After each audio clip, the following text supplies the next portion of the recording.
Okay, yes. So we're learning about this idea that is quite prevalent in the Tanya and it's prevalent in uh, Kabbalah altogether. And that is the idea, doesn't call it right here with this definition, but the general idea is called bitul. Bitul means nullification, where it's not that I'm nullifying myself, but I'm nullifying my ego. My ego, whom we recognize is not part of the real self. It's an obstacle to the real self. So I'm nullifying my ego in order to channel my real self, my deeper self, the soul, with God, and or to connect the deeper self with God to the point that the connection is so fluid that I become a vessel for God. And this is the level, as we mentioned, that the forefathers and the matriarchs reached, that they were called the Merkava, which is the Hebrew word for wagon. They were called the wagon of God. What this means is that just as a wagon can't tell the rider what to do, the rider is in full control of the wagon. And where the rider wants to go, that's where the wagon goes. So too, the rider here is God. And they were that wagon that followed exactly what God wanted them to do. What they did is what God was doing through them. What they spoke is what God was speaking through them. They had no ego. They were completely one with their source, with the rider, just as the wagon is one with again its rider, and that's nullification of the I. We spoke about the I to it relationship, the I to the thou relationship. This is the relationship that is the I to I. My I becomes one with God. I've nullified my ego. Again, this is called bitul, which means in Hebrew nullification, or there's zero ego. And that's really the idea here of the chariot. And in many ways, we have to strive to have that same type of nullification of ego, because we recognize that the ego can only be an obstacle. Um, can we achieve that like the forefathers? Can we ourselves become wagons all the time? Maybe not, but still, it's something that we have to aspire to achieve. And this is what this paragraph here on page 99 is saying. Chapter 18 here of the Tanya focuses on this idea a lot. Let's read the next paragraph, as you said, Margot, page 99 in the middle, begins with the word the quality of chariot. Does anyone want to read? I'll read if nobody else Please. wants to. Anybody else want to? I will. I'll read Okay, it. good. Go for it. Thank you. Go for it, Amy. Yeah. Thank you. The quality of chariot then bypasses rankings of human qualities. It goes beyond wisdom, love, and awe. Even the highest level of prophecy is a quality that relates to an individual of whom it is said the Shekhinah speaks through his throat.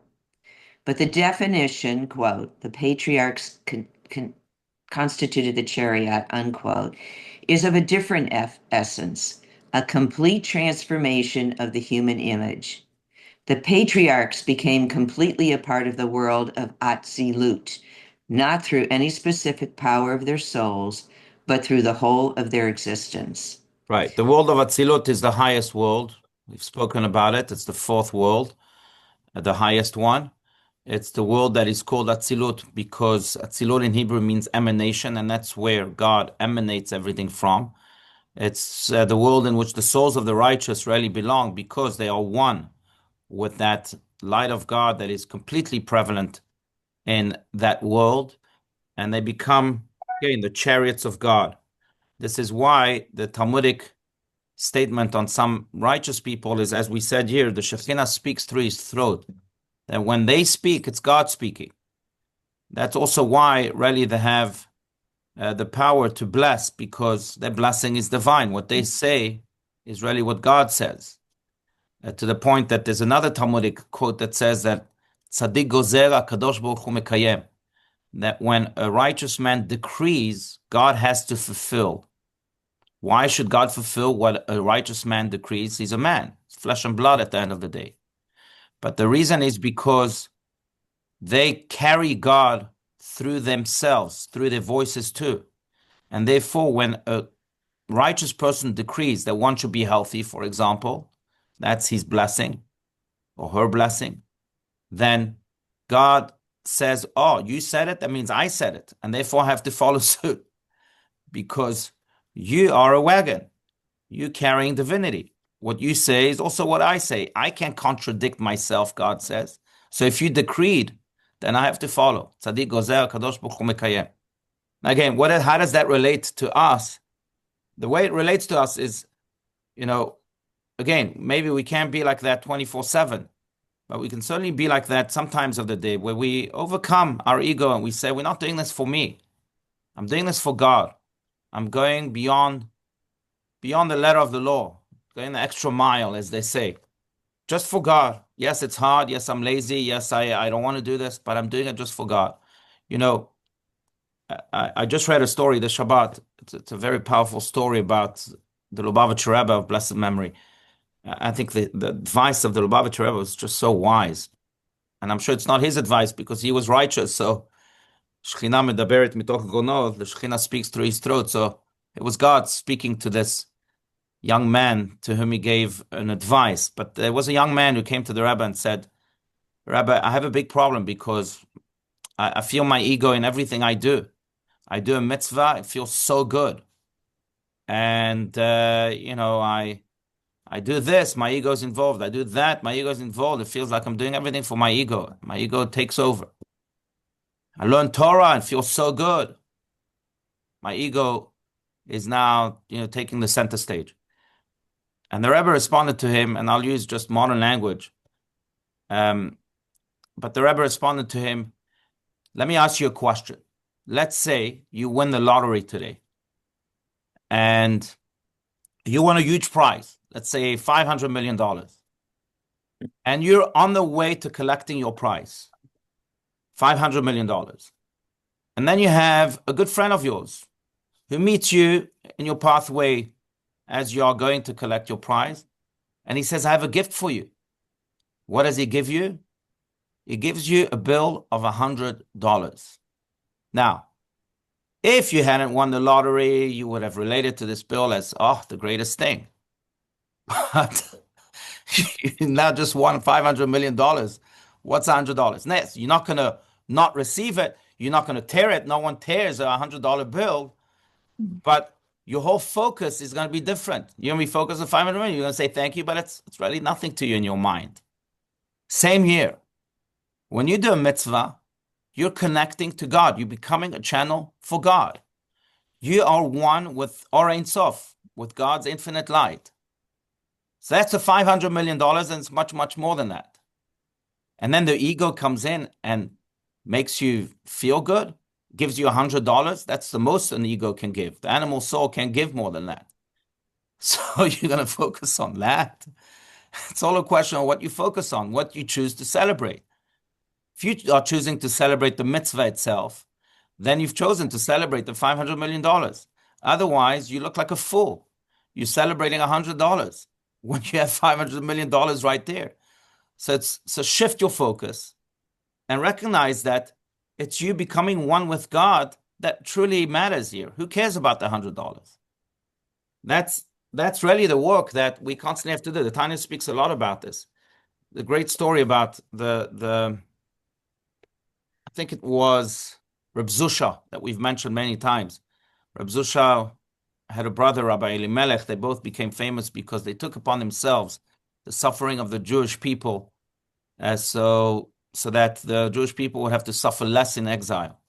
And they would go from place to place all over Poland, not sleeping in one place for more than one night.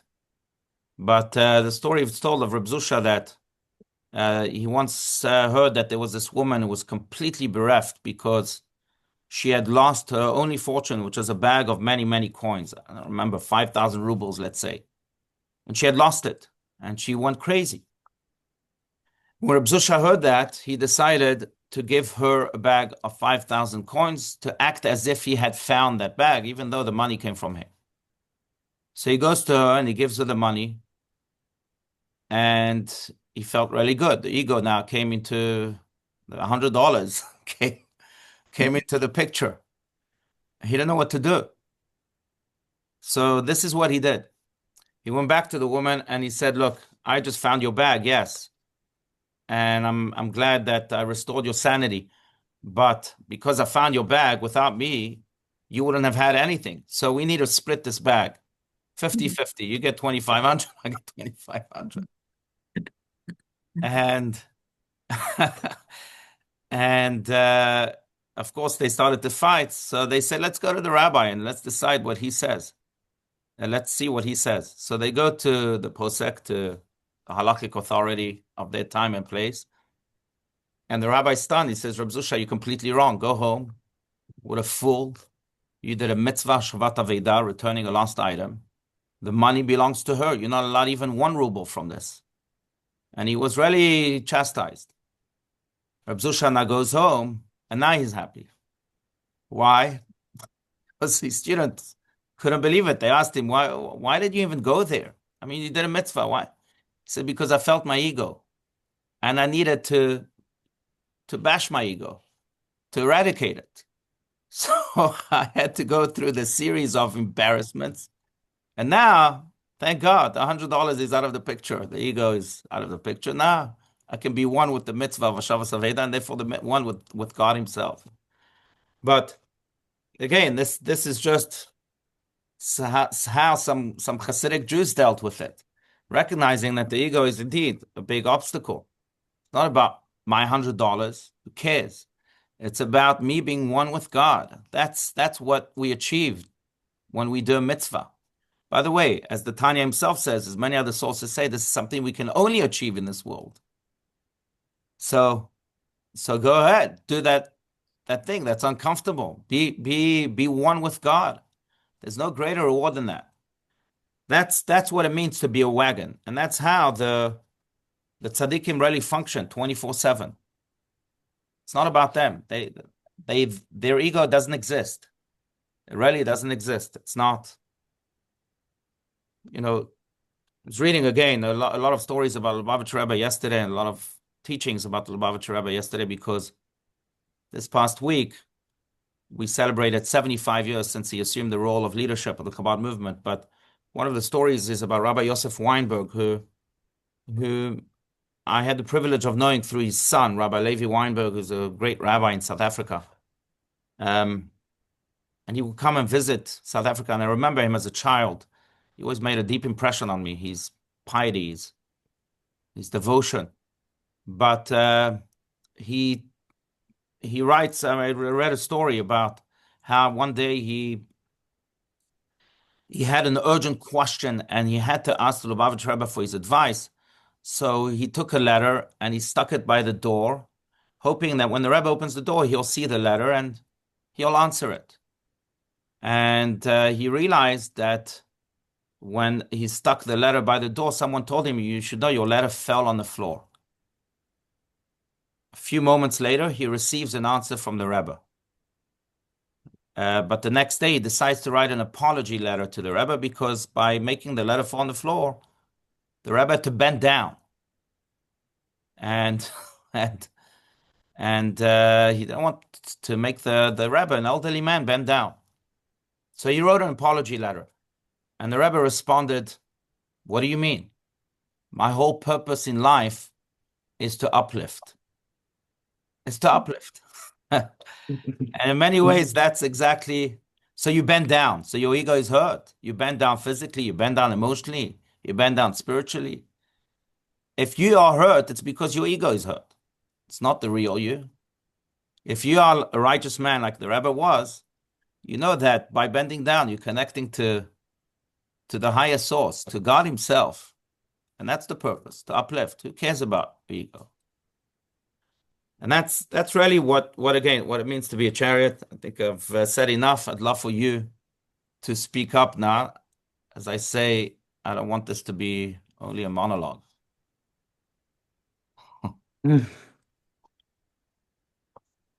Okay. Otherwise, we can continue.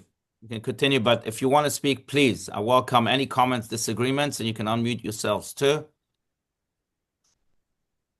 All right, let's continue otherwise. Bottom of page 99 with the words of the Tanya now, and therefore. Okay. And therefore, They merited the blessing of transmitting to their descendants, coming after them forever, a nefesh, ruach, and neshama from the 10 holy Sephirot of the 4 worlds of Atzilut, Beria, Yetzirah, and Asiyah, to according to his station and according to his works. Right. Therefore, these righteous merited to be a channel for all of the worlds, the light that is emanating through these worlds, these 4 worlds, and bring it down here to this world. This is what this is saying. But continue here, the level of chariot. The level of chariot, as we have mentioned, is not a rank assigned to a particular individual, but rather an essential transformation, a mutation, as it were, passed along to succeeding generations. The patriarchs were fundamentally different, and their progeny followed suit with this altered existence. This new person was graced with a unique gift, a neshama from the realm of sanctity, a soul that finds expression not only in spiritual, intellectual, or emotional abilities deriving from the intelligent soul, for everything the intelligent soul is capable of, according to Maimonides' yardstick, could be attained by someone like Aristotle. Rather, this is a power unconnected to human comprehension or even prophetic vision. It is an altogether different essence, a vital godly spark that every Jew inherits, unrelated to stature or deeds, wisdom or foolishness, righteousness or evil, closeness to or distance from God, the most essential plane of being a Jew. Right. And in many ways, so these righteous are sent down to this world from the world of emanation, from the highest world, and they become the wagon of God. And in many ways, they serve as God's agents by bringing down the light of God and at the same time connecting that light that they bring down to each and every person, to each and every Jew, to each and every moment, so that the light in the moment, the light in the person is revealed. It's almost like they're magnets. Their magnet is so strong that when they come in contact with you, your magnet is awakened and it's connected to them. And by connecting to them, you connect to the light that is drawn down. You feel it when you're in the presence of holy people. It's almost like, again, like your magnet. If there's a better example, I'm sure there is. But a magnet that is all of a sudden moving because now it's drawn to the other magnet.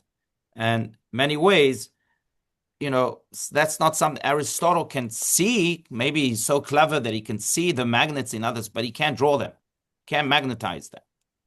That's something only the righteous can do, but because they carry this light, they draw it down. As wagons, they draw down the light from their rider, from God himself.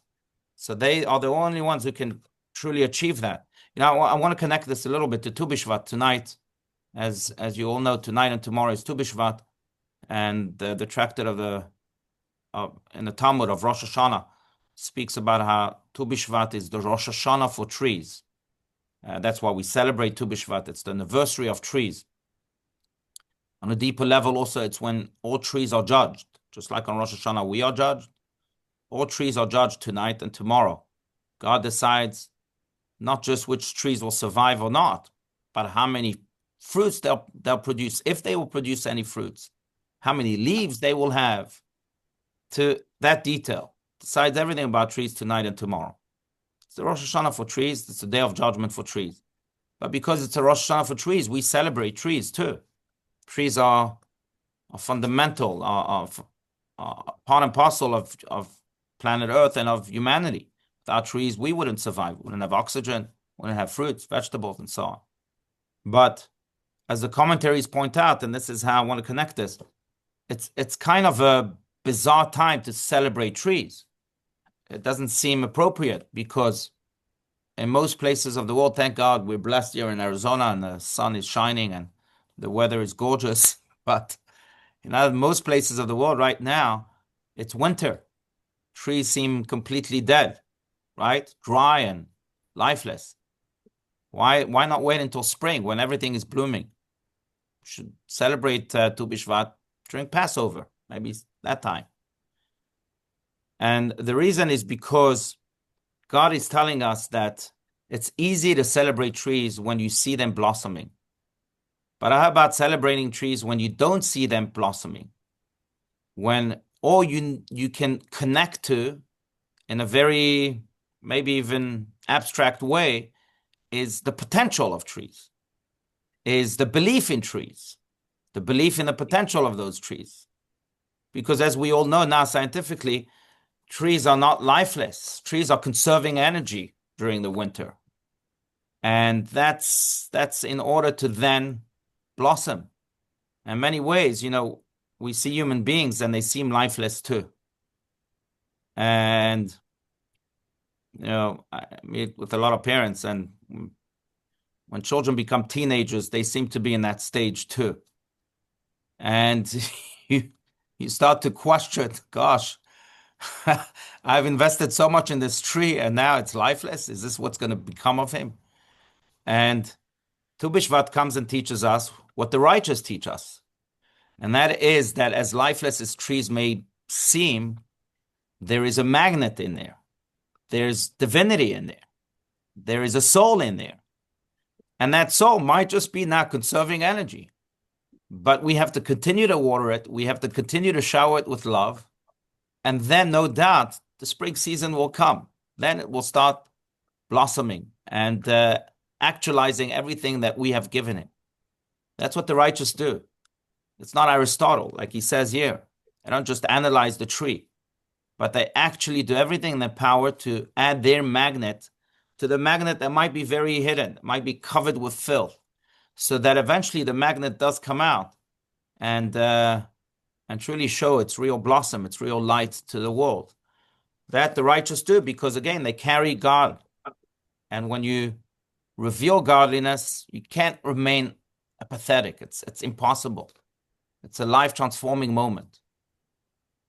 They do that, again, because they are egoless, because they're chariots. So they carry godliness wherever they are. And that godliness emanates from them almost naturally. It's the zero ego. And it creates wonders. That's why, a few weeks ago we read about, it's one of my favorite Rashis in the Torah, but we read about how Jacob left Beersheba in order to escape the wrath of his brother. If you recall that story, his brother wanted to kill him. So Vayetze Yaakov mi Beersheba vayelech Harana. And the Torah says Yaakov left, Vayetze. And the big question that the commentaries have, including Rashi, is why couldn't it just say that Yaakov went to Haran? We knew where he was.